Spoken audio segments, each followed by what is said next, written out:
Time for Designing with Jessica under the expert direction of professional interior designer Deborah Moorcott. Deborah, thank you, and thanks for the visual this morning, although it's a bit heavy. It is very heavy. It's going to get to be a long segment here. Okay, we're tackling curtains today and what purpose they serve and the styles. Why put curtains in a house? There are a lot of reasons, Jessica, to put curtains in a house. There is privacy in your bedroom, yes. Very important. Acoustical, it softens the corners of the room. If you have a bare room that seems sort of hard, it'll soften the corner. It helps with the proportion of the room. If you hang your curtains a little higher up, it makes it look like your window's taller than it really is. And it helps with, of course, light control, and it also frames out your view. If you have a view, sometimes it's like a frame on a painting.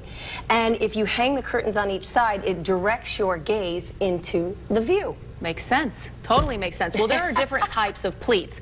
Let me tell you right now, okay? I don't know where you've been my whole life, because now I realize I have 3 mistakes in my house right now. So I'm going to have to do some changing around here. I picked the wrong styles for the application. For what you need in the room. Yes, for what I need in the room. So now you're going to straighten us all out here. I'm going to try. All right, we're going to start with the first one. First of all, we're going to show you the graphic here of a pinch pleat. So you can clearly see there that the pinch pleat, they're little gathered areas. Now, what are these good for? Little gathered areas, and they need to be clipped onto a ring or a traverse rod, and you do that with a little hook behind. Okay, and they can slide easily across, back and forth. Okay, yeah. So those are very easy to move. Yes. Oh, okay. And they look nice. They're neat. It's a look. It's a very tailored look, and it's a very traditional look. Okay. Moving on to the next type, and this is the box pleat. The box pleat. It's a classic look. Very classic. A little bit more streamlined.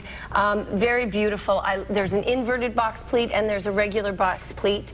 And again, they need to be clipped onto a ring or onto a traverse rod. So and this is the example here? Yes. Oh, right there. Like right there. Yeah, right there you can see how it's kind of opened up. This is kind of a lightweight fabric, so it's a little hard to see, but... Okay, but it opens up, and yeah, that's neat. It drapes nicely down. The fabric drapes very nicely down with the box pleat. Again, that easy to move kind of thing that you were talking about. Absolutely. Okay, what are these boys here? These are the grommet pleat. Love the grommet pleat. It's a more modern look. You can buy them in just about anywhere, any store, any catalog, etc. You just need to make sure your rod's big enough for the grommet to go over.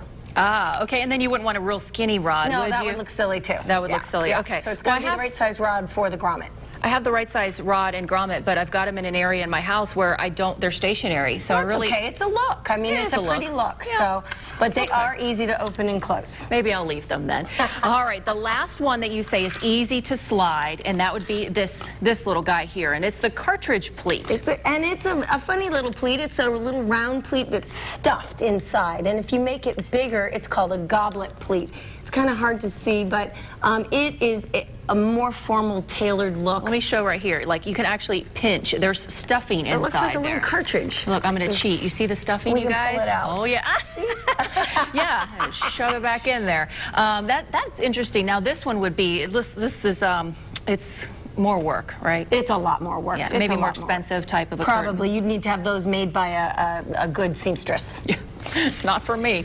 All right, now this is a kind here, and this is where I made the biggest mistake in my house. I needed one that could slide, and these don't slide. No, they don't slide. When you're down and you're trying to slide those across the rod, they just don't move. They're best when you gather them up and they are all together and framing the view.